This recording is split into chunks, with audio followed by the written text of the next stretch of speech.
Managing discussion relating to cardiopulmonary resuscitation. As you'll see in the role play example, these are sensitive and essential conversations to have. They ensure that people do not become overtreated, and also that they can achieve a death that is dignified and, as far as possible, within their control. The structure that is followed is the one that is displayed in the role play example. So to begin with, in the discussion with the patient, it's always important to assess their understanding of their condition and how they feel it is progressing. This way you avoid any ambiguity. You know that you're speaking at the same level as that combination of ideas coming together. Then explore their perceptions of the future. If that possibly means that you can clarify their situation, and if they've said that they're very accurate about how they see their future, and it ties in with the thoughts that the team themselves are having, it may be that you confirm the thoughts they've had themselves. Seek the patient's permission to explore the future and indicate the importance of making plans to ensure best care.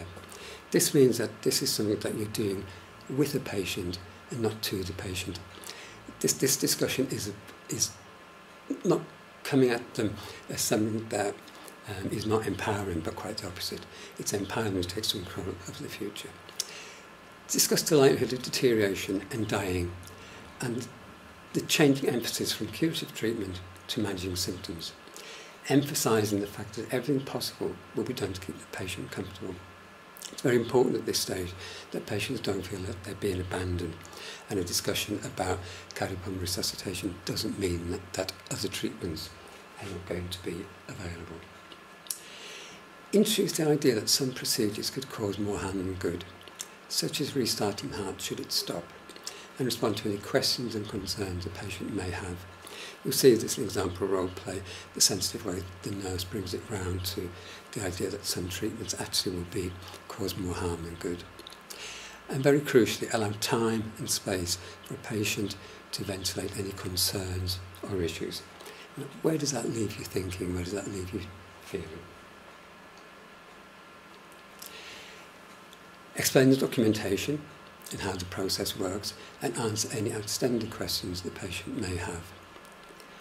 Clearly, it's very important that they understand that the documentation is there to support the decision about not restarting the heart should it stop.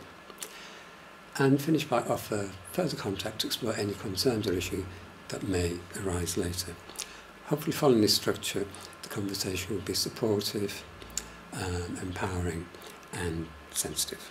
So managing a CPR discussion.